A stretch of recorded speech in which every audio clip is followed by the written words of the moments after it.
ኦሪት ዘፍጥረት ምዕራፍ 47 ዮሴፍም ገባ፣ ለፈርዖንም ነገረው እንዲህ ብሎ፣ አባቴና ወንድሞቼ በጎቻቸውም ላሞቻቸውም ያላቸውም ሁሉ ከከነዓን ምድር ወጡ።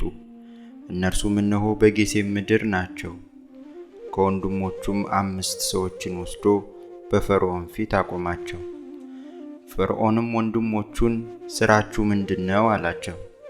እነርሱም ፈርዖንን እኛ ባሪያዎችህ እኛም አባቶቻችንም በግ አርቢዎች ነን አሉት። ፈርዖንንም እንዲህ አሉት፣ በምድር ልንቀመጥ በእንግድነት መጣን። የባሪያዎች በጎች የሚሰማሩበት ስፍራ የለምና ረሃብ በከነዓን ምድር እጅግ ጸንቷልና፣ አሁንም ባሪያዎችህ በጌሤም ምድር እንድንቀመጥ እንለምንሃለን።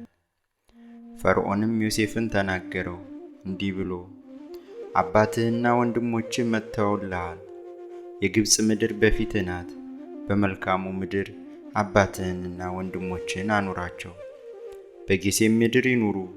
ከእነርሱም ውስጥ ዕውቀት ያላቸውን ሰዎች ታውቅ እንደሆነ በእንስሳዎች ላይ አለቃዎች አድርጋቸው። ዮሴፍም ያዕቆብን አባቱን አስገብቶ በፈርዖን ፊት አቆመው። ያዕቆብም ፈርዖንን ባረከው።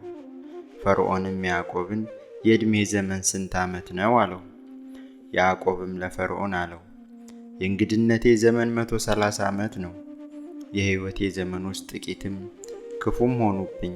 አባቶቼ በእንግድነት የተቀመጡበትንም ዘመን አያህሉ።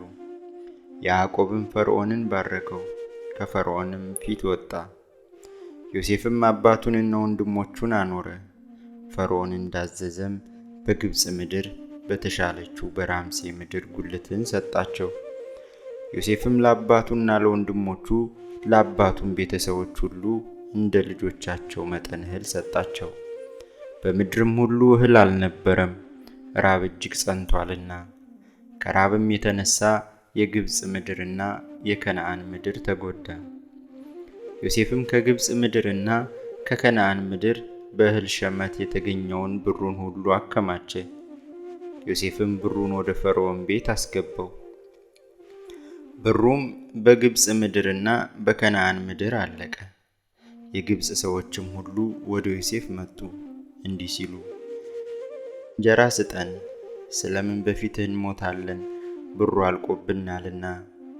ዮሴፍም ከብቶቻችሁን አምጡልኝ፣ ብር ካለቀባችሁ በከብቶቻችሁ ፋንታ እህል እሰጣችኋለሁ አለ። ከብቶቻቸውንም ወደ ዮሴፍ አመጡ። ዮሴፍም በፈረሶቻቸው በበጎቻቸውም በላሞቻቸውም በአህያዎቻቸውም ፋንታ እህልን ሰጣቸው። በዚያች ዓመትም ስለ ከብቶቻቸው ሁሉ ፋንታ እህልን መገባቸው። ዓመቱም ተፈጸመ። በሁለተኛውም ዓመት ወደ እርሱ መጥተው እንዲህ አሉት፣ እኛ ከጌታችን አንሰውርም፣ ብሩ በፍጹም አለቀ። ከብታችንም ከጌታችን ጋር ነው። ከሰውነታችንና ከምድራችን በቀር በጌታችን ፊት አንዳች የቀረ የለም። እኛ በፊትህ ስለምን እንሞታለን? ምድራችንስ ስለምን ትጠፋለች? እኛንም ምድራችንንም በእህል ግዛን። እኛም ለፈርዖን ባሪያዎች እንሁን፣ ምድራችንም ለእርሱ ትሁን። እኛ እንድንድን እንዳንሞትም ምድራችንም እንዳትጠፋ ዘር ስጠን። ዮሴፍም የግብፅን ምድር ሁሉ ለፈርዖን ገዛ። የግብፅ ሰዎች ሁሉ ራብ ስለጸናባቸው ርስታቸውን ሽጠዋልና ምድሪቱ ለፈርዖን ሆነች። ሕዝቡንም ሁሉ ከግብፅ ዳርቻ አንስቶ እስከ ሌላው ዳርቻዋ ድረስ ባሪያዎች አደረጋቸው። የካህናትን ምድር ብቻ አልገዛም፣ ካህናቱ ከፈርዖን ዘንድ ድርጎ ያገኙ ነበርና። ፈርዖንም የሰጣቸውን ድርጎ ይበሉ ነበር፣ ስለዚህም ምድራቸውን አልሸጡም። ዮሴፍም ሕዝቡን እንዲህ አለ፣ እነሆ ዛሬ እናንተንና ምድራችሁን ለፈርዖን ገዝቻችኋለሁ። ዘር ውሰዱና ምድሪቱን ዝሩ። በመከርም ጊዜ ፍሬውን ከ5 እጅ አንዱን እጅ ለፈርዖን ስጡ። 4ቱም እጅ ለእናንተ ለራሳችሁ ለእርሻው ዘርና ለእናንተ ምግብ፣ ለቤተሰባችሁና ለሕፃናታችሁ ሲሳይ ይሁን። እነርሱም አንተ አዳንኸን፣ በጌታችን ፊት ሞገስን እናገኝ፣ ለፈርዖንም ባሪያዎች እንሆናለን አሉት።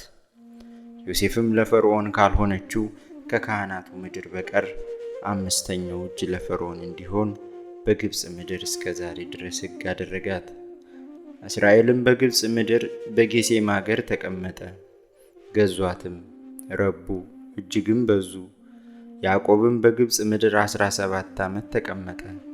የያዕቆብም መላው ሕይወቱ ዘመን 147 ዓመት ነው። የእስራኤልም የሞቱ ቀን ቀረበ።